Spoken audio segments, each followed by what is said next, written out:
kawan pajak, mau tahu informasi seputar perpajakan? Sini. Tonton podcast KPP Pratama Medan Petisa di Alatex, All About Tax. Hai kawan pajak, senang sekali kita bertemu lagi di podcast KPP Pratama Medan Petisa. Seperti biasa, kita akan bincang-bincang seru, bincang-bincang santai seputar informasi perpajakan. Bersama saya, Nata di sini, saya penyuluh dari KPP Pratama Medan Petisa. Kali ini kita akan membahas sesuatu yang udah nggak asing lagi tentunya. Sesuatu yang mungkin kawan pajak semua udah pernah dengar dan udah pernah bahas sebelumnya. Dan sekarang saya nggak sendiri nih. Kali ini saya ditemani oleh Nona Manis dari KPP Pratama Medan Petisa. Yang pertama ada Kak Jehan. Hai Kak Jehan. Hai Kak Nata. Yang kedua adalah Kak Yuli. Hai Kak Yuli. Hai Kak Nata. Oke, jadi gimana nih keadaannya? Sehat? Sehat Kak. Bersemangat untuk podcast kali ini? Oh, semangat banget Kak Nata. Tentu Kak Nata. Jadi kali ini kita akan bahas tentang pemindah bukuan ya Kak Jehan dan Kak Yuli. Benar. Oke, nasi bungkus isinya ikan gulai. Mari kita mulai. Oke, yang pertama, kira-kira Kak Yuli, apa sih sebenarnya pemindah bukuan itu? Nah, pemindah bukuan atau yang sering disebut dengan PBK merupakan suatu proses pemindah bukuan atas penerimaan pajak untuk penyesuaian ke penerimaan pajak yang sesuai. Jadi, apabila kawan pajak melakukan kesalahan dalam pembayaran atau penyetoran pajak, kawan pajak dapat membetulkannya melalui permohonan pemindah bukuan. Oke gitu, jadi kesalahan setor yang tidak sesuai menjadi sesuai, itu namanya pemindah bukuan ya. Kira-kira kesalahan setor yang seperti apa sih Kak? Gitu. Nah, jadi kalau untuk kesalahan yang biasanya terjadi dalam pemindah bukuan itu, ada beberapa hal nih Kak Nata. Jadi pemindah bukuan itu bisa dikarenakan kesalahan NPWP atau nama, kemudian kesalahan jenis pajak, kesalahan masa pajak, atau bisa juga kesalahan dari penginputan nomor ketetapan. Nah, jadi itu biasanya terjadi karena kita ada kesalahan nih dalam pengisian pembuatan kode billing, namun udah terlanjur dilakukan penyetoran. Oke, jadi kita tahu nih segala jenis perpajakan itu ada peraturannya ya Kak ya. Benar. Sedangkan pemindah bukuan ini sendiri diatur di mana sih Kak?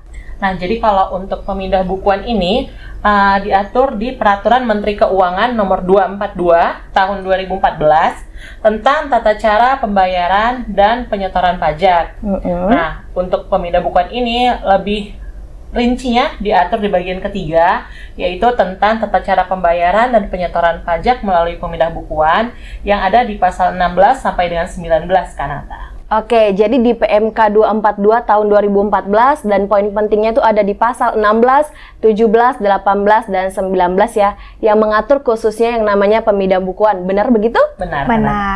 Oke. Hanya 4 pasal yang mengatur PBK ini. Jadi boleh dikatakan PBK ini tergolong mudah, namun sebenarnya cukup tricky loh Kak Nata dalam pengajuan permohonannya. Oke, mudah tapi tricky. Benar. Boleh, jadi penasaran nih. Mudah tapi triknya itu gimana sih kira-kira? Jadi ini bisa menjadi poin penting bagi kawan pajak untuk mengajukan permohonan pemindah bukuannya. Yang pertama, pemindah bukuan itu diajukan ke KPP di mana pembayaran tersebut diadministrasikan.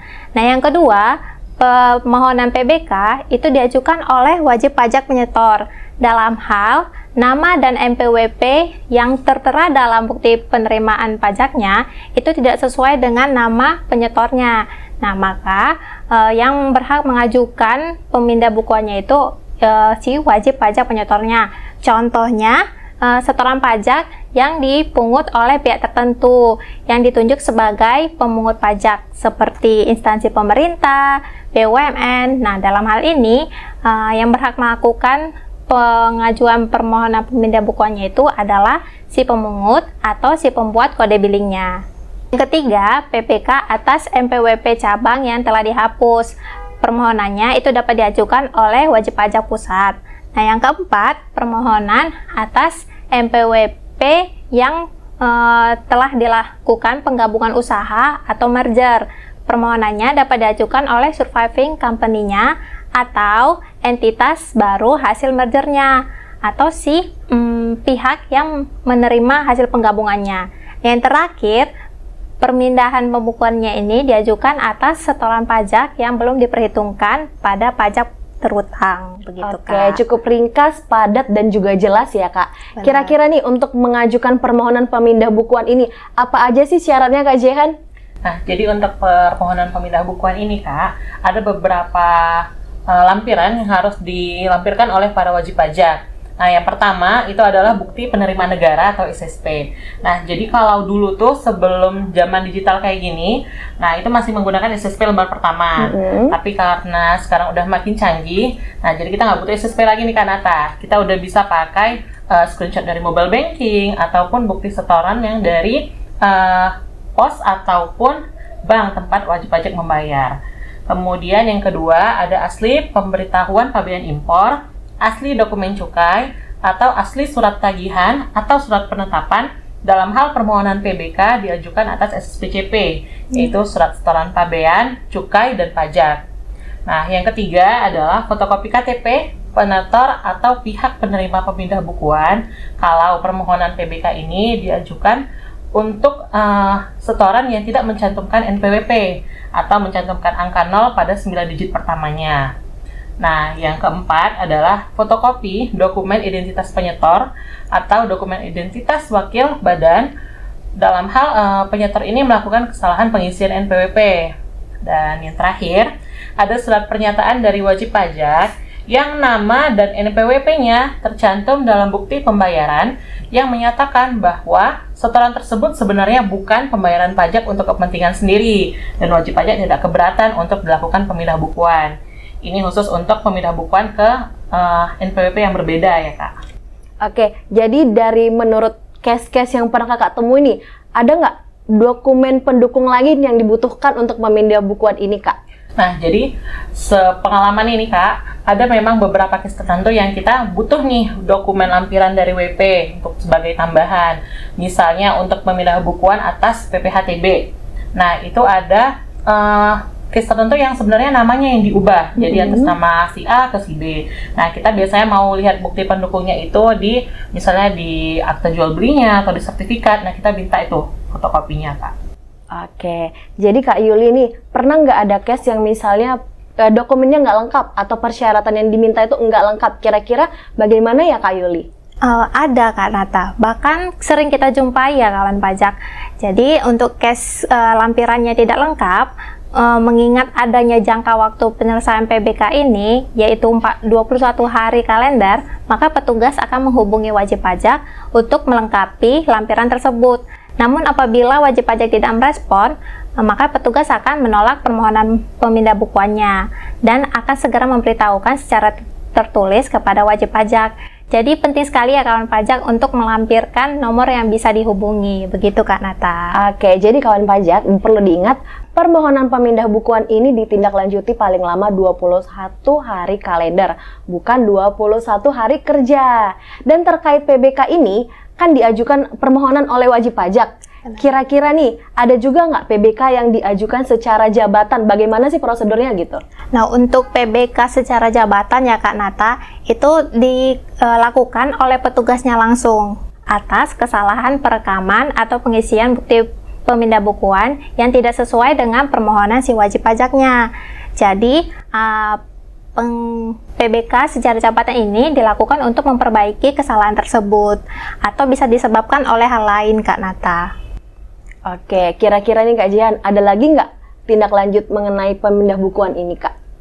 Nah, untuk pemindah bukuan ini, jika nantinya pemindah bukuan yang diajukan oleh wajib pajak disetujui, maka KPP akan menerbitkan bukti pemindah bukuan.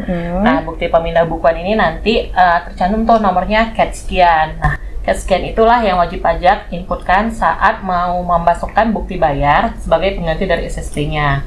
Nah, namun seandainya nih permohonan wajib pajak ditolak oleh KPP, maka KPP akan menerbitkan surat penolakan, surat penolakan apabila PBK-nya tidak disetujui. Oke, jadi kawan pajak yang pemindah bukuannya diterima akan menerima yang namanya bukti PBK ya Kak? Benar. Jadi bukti PBK yang diterima oleh wajib pajak kira-kira nih Kak Jehan, apakah masih bisa untuk dipindah bukukan lagi nggak Kak Jehan? Oh, nah ada memang Kak Nata, jadi wajib pajak ini sudah mengajukan pemindah bukuan misalnya ke masa 1 misalnya, ternyata ada kesalahan, maunya dipindah bukuan ke masa 2. Nah, itu masih bisa diajukan pemindah bukuan lagi selama atas SSP tersebut, atas bukti bayar tersebut belum diperhitungkan dengan pajak yang terutang. Jadi masih bisa. Nah, nanti yang dilampirkan oleh wajib pajak saat mau mengajukan pemindah bukuan atas bukti pemindah bukuan tersebut sudah bukan SSP-nya lagi Kak, sudah bukan bukti bayarnya tadi, tapi bukti pemindah bukuan yang sudah diberikan sebelumnya. Oke, wajib pajak. Jadi boleh ya kawan pajak kalau mau PBK lagi itu melampirkan bukti PBK yang sudah diterima dari kantor pajak. Jadi Kak Jihan, kira-kira ada nggak setoran pajak itu yang nggak bisa dilakukan pemindah bukuan? Nah, memang ada 3 case yang tidak bisa dilakukan pemindah bukuan. Yang pertama itu adalah pemindah bukuan atas SSP yang kedudukannya dipersamakan dengan faktur pajak yang tidak dapat dikreditkan berdasarkan ketentuan dari pasal 9 ayat 8 Undang-Undang PPN. Nah, yang kedua adalah pemindah bukuan ke pembayaran PPN atas objek pajak yang harus dibayar sendiri oleh wajib pajak dengan menggunakan SSP yang kedudukannya dipersamakan dengan faktur pajak.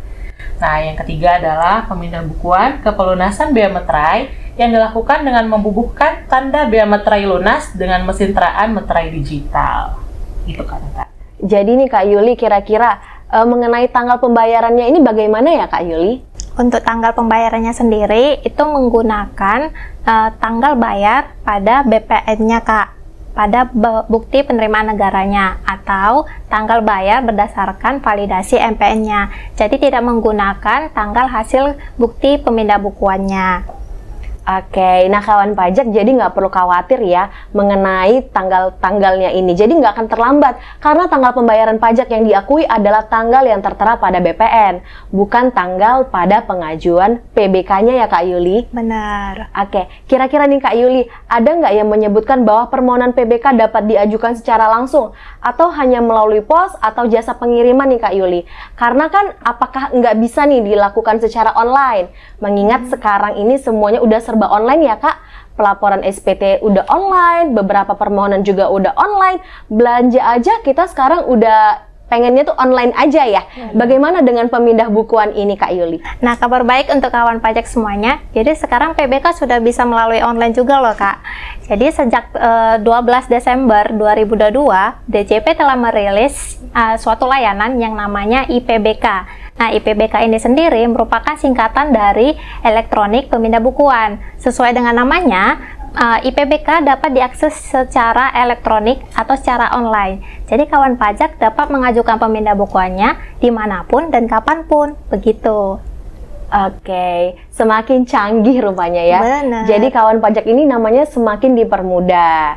Jadi Kak Jihan, di mana kawan pajak dapat mengakses IPBK yang tadi Kak Yuli sebutkan itu? Nah, jadi kalau untuk IPBK ini, kawan pajak bisa akses melalui laman DJP online, seperti kawan pajak mau melakukan pelaporan SPT tahunan atau membuat billing. Nah, nanti sebelum kawan pajak bisa menggunakan IPBK ini, kawan pajak harus mengaktifasi layanannya dulu. Jadi nanti masuk ke DJP online, kemudian ke menu layanan, nah nanti kita aktifasi dulu nih menu IPBK-nya. Nanti kalau sudah diaktifasi, nah, IPBK ini akan muncul dari profil kawan pajak menjadi salah satu menu yang bisa digunakan. Dan di IPBK ini nanti akan ada 4 menu, yaitu menu dashboard, kemudian menu permohonan, menu monitoring, dan menu konfirmasi. Jadi tadi nih melalui DJP online ya Kak ya, sama dengan untuk pelaporan SPT tahunan, sama untuk pembuatan billing, sama untuk PHTB, berarti semuanya sama ya dalam satu atap yaitu DJP online. Tadi kan Kak menyebutkan nih ada 4 ya IPBK fiturnya itu ya. Benar. Ada dashboard, monitoring, konfirmasi, boleh dijelaskan nggak sih Kak isinya itu Kak Yuli gimana? Pada DJP online, kawan pajak dapat melihat 3 menu nih, monitoring dan konfirmasi, itu untuk melihat sejauh mana proses permohonannya, apakah sudah diterima atau belum. Nah, kemudian pada menu dashboard, kawan pajak dapat melihat riwayat permohonan yang telah diajukan sebelumnya. Dan untuk menu permohonan, disitulah kawan pajak dapat mengisi untuk pengajuan pemindah bukuannya. Begitu. Oke, jadi IPBK ini sangat-sangat mempermudah wajib pajak yang ingin mengajukan permohonan pemindah bukuan ya Kak. Jadi kita nggak perlu lagi repot untuk ke kantor pajak, nggak perlu lagi repot-repot untuk menulis di atas kertas, karena permohonan pemindah bukuan udah bisa diajukan secara online melalui laman DJP online ya Kak. Saya juga mengingatkan untuk semua wajib pajak yang belum melakukan pelaporan SPT tahunan, untuk batas waktu pelaporan SPT tahunan untuk orang pribadi paling lama 31 Maret 2024. Dan untuk wajib pajak badan paling lama tanggal 30 April 2024. Dan jangan lupa untuk melakukan pemadanan NIK menjadi NPWP paling lama Juni 2024. Dikarenakan tanggal 1 Juli 2024 seluruh administrasi perpajakan sudah menggunakan NIK ya Kak? Benar Kanata. Oke, sampai jumpa di podcast selanjutnya. Untuk Kak Jia dan Kak Yuli, saya mengucapkan terima kasih untuk podcast kali ini. Naik sepeda beli sepatu, sampai berjumpa di lain waktu. Saya Nata pamit undur diri, bye-bye. Bye.